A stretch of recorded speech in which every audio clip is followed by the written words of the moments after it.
I really don't like this movie.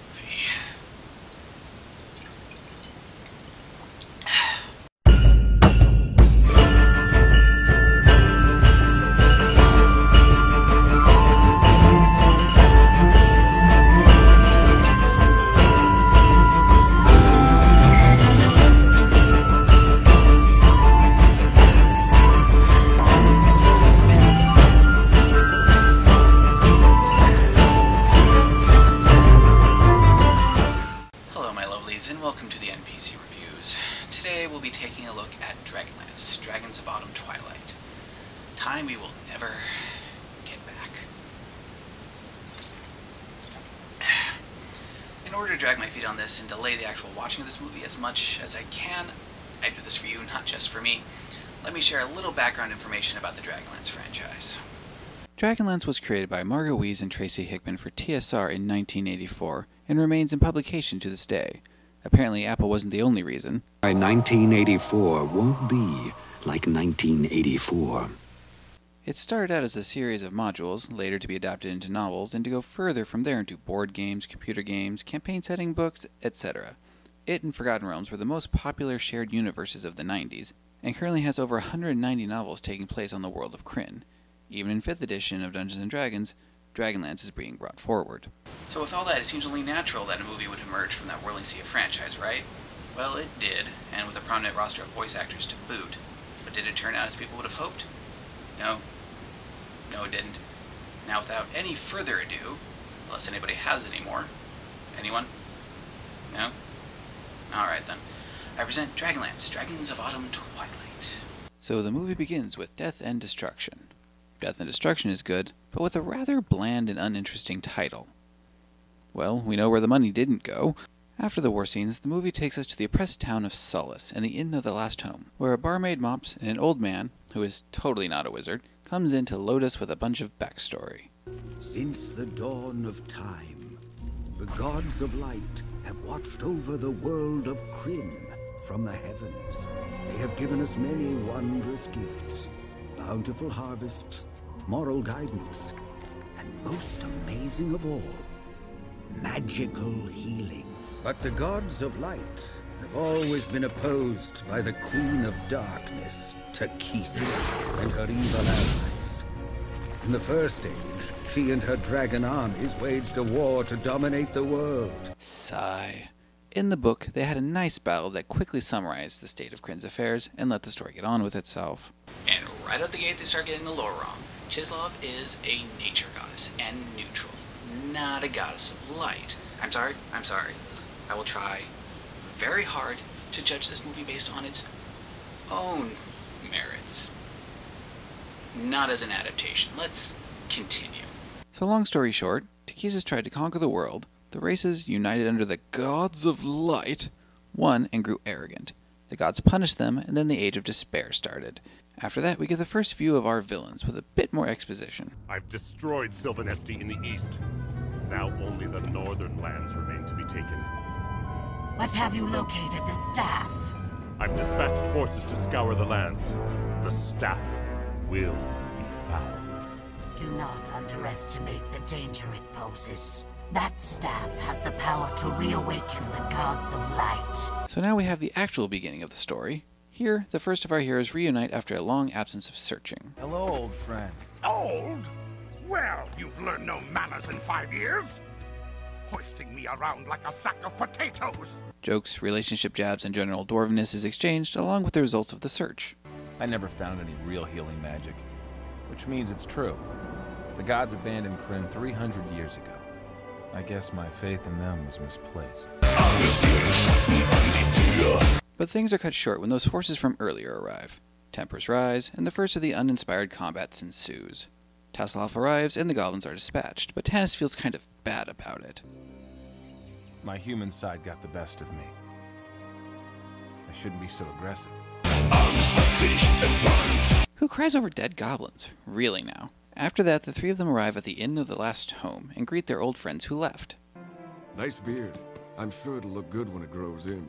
And we get one of the highlights of this movie, Raceland. I see my appearance startles you. A small price to pay for the power I have achieved. I assure you. along with reunions with friends who stayed. Tika Whalen, you grew up fast.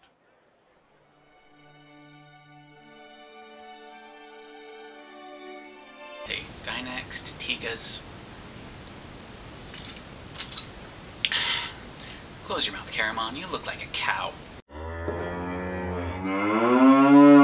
However, not all is well with and around the group. Mysterious tribespersons off to the side looking all mysterious, and a less than happy-making note. Who's it from? Kitiara. She says her duties with her new lord are keeping her busy. She sends her best. New lord? I wonder if it's business or pleasure. And Horburn on your sister. At least they kept something right. The plot starts to happen when the old man from before starts telling some stories about the old heroes and gods, which twists the local religious authorities' pantaloons when one of the tribe's individuals makes a bold claim. His stories are true. The ancient gods are real, and they have returned. Which leads to some witch accusations and a weenie roast. However, with a little prompting from the old man, the theocrat is saved and the plot set in full motion. However, the staff is not welcome and the goblins are coming, so our heroes have to beat a quick escape. Raised like a mouse! They fight their way out of town and manage to escape by boat when Raistlin notes that the heavens are amiss. Canis, the constellations of the gods. Takisa's the Queen of Darkness and Paladine the Valiant Warrior. They're gone. What do you think this means? Chaos. War. Death. That is what I see. And now we get the full introductions. I'm Tanis. The brothers are Caramon and Raistlin. The knight, Sturm Brightblade. Flint Fireforge carries our wine, and Tasselhoff Burfoot is our clever little locksmith. And you are? Goldmoon and Riverwind. We're strangers no longer. Nearly a third of the way through the movie. So Goldmoon explains that they believe the staff is a gift from the gods, and how they came west to find out more about it, and after some racism and death threats, they agree to travel together towards Haven to find someone who can tell them what they want to know. Verminard, vermin, hears about the staff and issues redeployment orders. Meanwhile, Riverwind tries to sneak a kiss like a high school boy at the back of the bus. It doesn't work, and Goldmoon exposits how they can't be together when monks show up. Oh no, these poorly composited CGI monks couldn't possibly be draconic in any way, giving it away that it's a trap.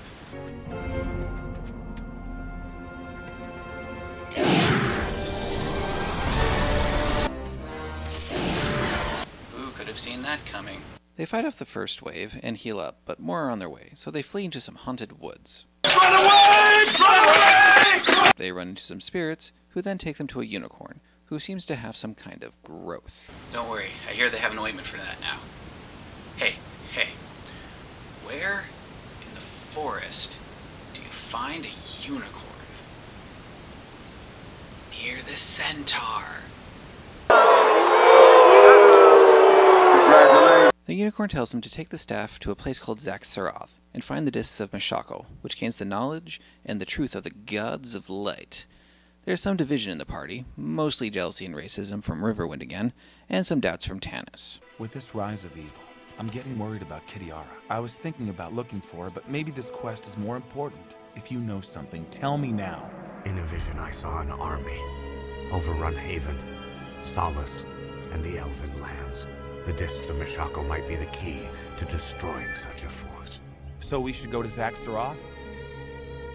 Do you think we were chosen for this quest? So my vision leads me to believe. Why? I can't even sort out my own life. I'm not a hero.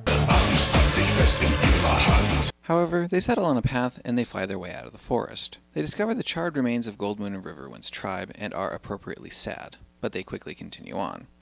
You know, for plainsmen, they have a lot of stone archways and edifices.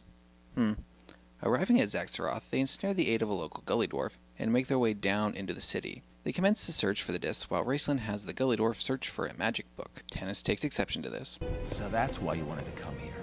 For a spell book. It could help us in our fight against the evil army. Don't give me that. You want its power for yourself. Don't point fingers, Tanis. You seek the gods for one reason, because you think they can resolve the war between your elven and human halves before it tears you apart. I don't need a lecture from someone who's willing to endanger the lives of his friends. 1. Despite his ulterior motives, his reasons and advice to come here was sound. And 2. This is not a conversation you have in front of a sleeping dragon. So Sturm finds the discs that could be used to play horseshoes with, but the loud conversation woke the dragon, causing Raceland to be pinned and made a hostage. However, the dragon is bitin' for a smitin', and Goldmoon faithfully lays some holy smack down on the dragon, seemingly at the cost of her own life. After some rubble and a little bit of brooding, this causes Tannis to rage against the heavens. What kind of gods are you that you demand a human sacrifice? I wanted to believe in you, but we don't need you. I don't need you. But Goldmoon is fine and now a true cleric of Mashakal, goddess of healing. However, the discs cannot be read by anyone present, but there is someone who can, and the path leads back to Solace. Unfortunately, it's on fire. Okay, I can't watch this in one sitting and still keep my stuff together, so let's take a brief respite. Let's take a break and talk about the talkie sounds and music. Just to get the music out of the way, it supported the actions and mood of the film while matching the genre of story, unlike, say, Ladyhawk. While I can see this music providing ambience at a game table, it doesn't really stand out, and so I wouldn't seek it out. All I can really say is that it works. As for the voice acting, it had Infinite promise and goodness. but did not make use of it. It had a star-studded voice cast along with voice actors with a strong history in the business. The problem is they weren't utilized properly. Michael Rosenbaum plays Tannis, and he is a good voice actor, but unfortunately his voice doesn't really match the role in my opinion. Additionally, there's Jason Marsden as Tasloff Burfoot. Great. You can never get that goblin smell out. Then throw it away. I can't do that. It's Flint's. Jason Marsden, you know I love you. In a way that a guy on the internet loves a voice actor that featured prominently in his adolescence. But like Herr Rosenbaum, you do not fit the role that was given to you. The Kenda are children, not teenagers to young men. Herr Rosenbaum, where did I get that from? Another fly in the ointment of the voice acting is Phil Lamar. Now, before you lot try to gouge out my eyes for heresy, hear me out. He too is a good voice actor. Unfortunately, a Phil Lamar voice is almost always recognizable as a Phil Lamar voice. At least that is the case here. They use him too much, and it dilutes the value his deep, captivating voice would add to the film. After that, most of the other voice acting, of the main troupe at least, while fitting, end up getting overshadowed by the previously mentioned issues, so they end up not standing out as much. The only exceptions are Lucy Lawless as Goldmoon and Kiefer Sutherland as Raceland, but for different reasons. Lucy Lawless comes off noticeably flat. I think she is capable, but wasn't given appropriate direction, and her performance suffers for it.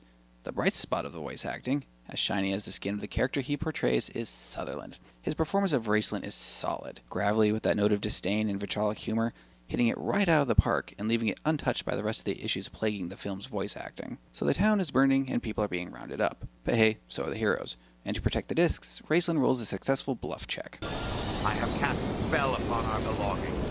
Any who touch them faces a hideous death, painfully devoured by the great worm Caterpillius. Like a mouse! The carting off then commences, taking the heroes towards Pac Tharkus to work in Verminard's slave mines.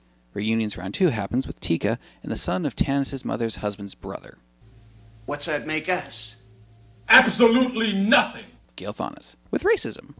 I almost didn't recognize you with that beard.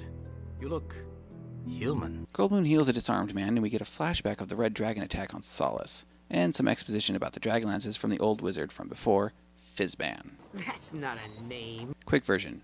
Magical lances that specialize in killing dragons from the gods of light. Goldmoon also tries to heal a little girl but fails. Thank you. It doesn't hurt anymore. She should have gotten an HMO. The party travels when the caravan is attacked by elves. You know, the outfit looked stupid but passable in the monster manual, but this animation does not help. Some befuddled wizardry allows the heroes to escape, and they prepare to make a stand when the elves finish off the Draconians. Tannis tries to talk with the other son of Tannis' mother's husband's brother, but Portheos is having none of it, with more racism. I'm beginning to sense a theme. Gilthanas intercedes, stating that their ruler, the Speaker of the Sun, would be interested in Goldmoon's claim of being a clergy person, and the party and refugees are taken to the elven city of Qualinost. So the party is greeted by the Speaker of the Sun, ruler of the Qualinesti, who does not approve of Tannis' name change. I'm called Tannis now. You deny your elven heritage by taking a human name? Your mother would be appalled. But considering how they're always throwing the human thing in his face, can you really blame him? That's beside the point though, as the Speaker wants to scope out Goldmoon's cleric cred, where he declares this blasphemy. Why? Why is this blasphemy? I know in the book why he calls it such, but why here? They do not explain. So he gets blinded by the light, things get tense, and Fizben lays down the law.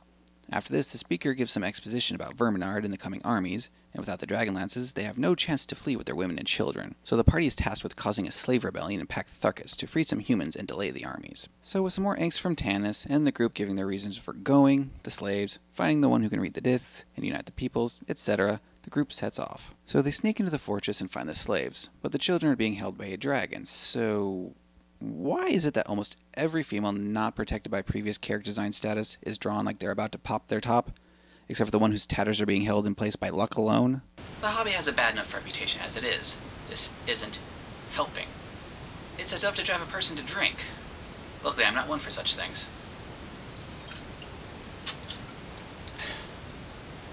What? It's iced tea. Sigh. They disguise and sneak their way to the half-blind, crazy maternal dragon and get the children. But they hit a roadblock, and Tanis requires the 11th hour motivational speech. Then they try to sneak out past the rallying army. However, that doesn't end well, and the final battle commences with Verminard's declaration. I will destroy the men, the women, and the children! Let's take another break and talk about the animation. Oh boy.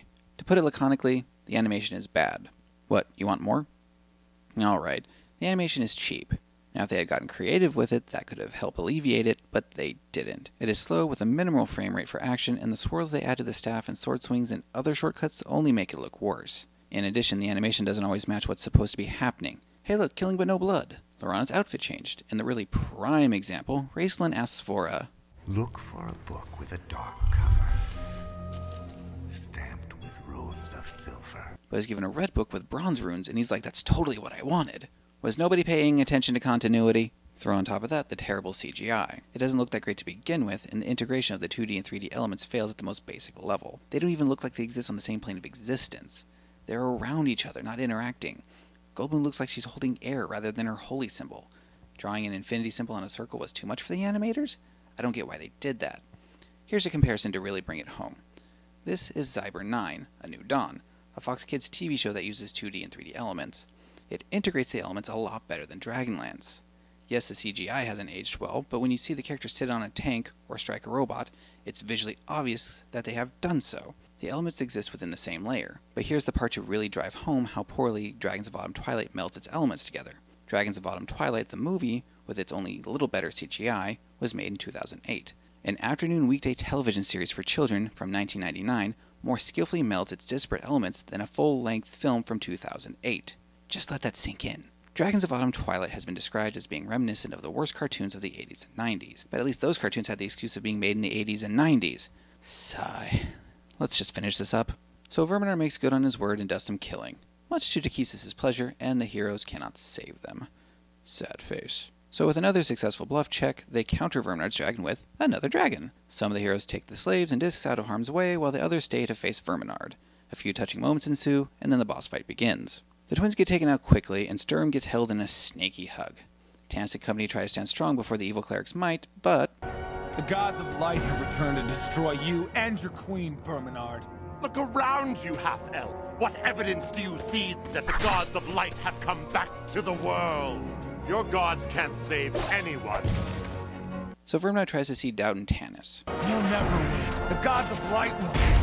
The prophecy is broken. Nothing can stop the Dark Queen. She will rule the world, and all will bow before her. No. Even now, you know it's true. I can sense it. You doubt your gods. Paladine, where are you? That leads no shouting men, bears no rattling shield, and yet consumes this form with pain. So Tanis declares his faith, and Fizben turns out to be Paladine. Shock and awe. Takhisis is driven off, the heroes get their second wind, and Verminard is smote. Smited? Killed. The dark forces are routed, they find the one who can read the discs, and the heroes are victorious. Then a wedding happens. Yay, wait. Elistan and Laurana kissing?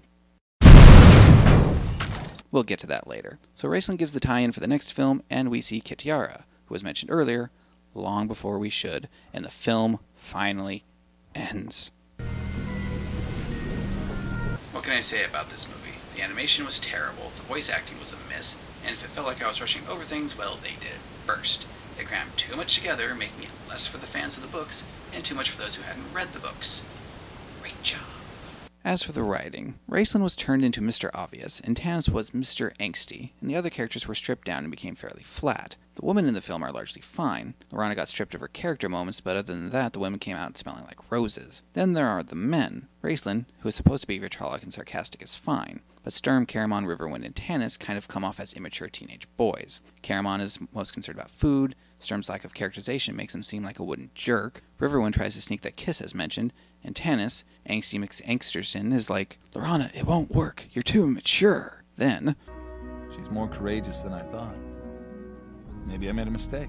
Then there's the fact that they had changed things enough that you have to wonder what they were going to do if they had, by some dark soul-selling bargain, managed to get another movie in the works. They threw in an unnecessary prophecy plot, as if a war and Return of Lost Gods wasn't enough, and they had Lorana and Elistan going at it in direct contradiction to how things went in the book. Not to mention, in the film, she was like, I'm going to prove myself to you. Oops, now I'm with this old guy.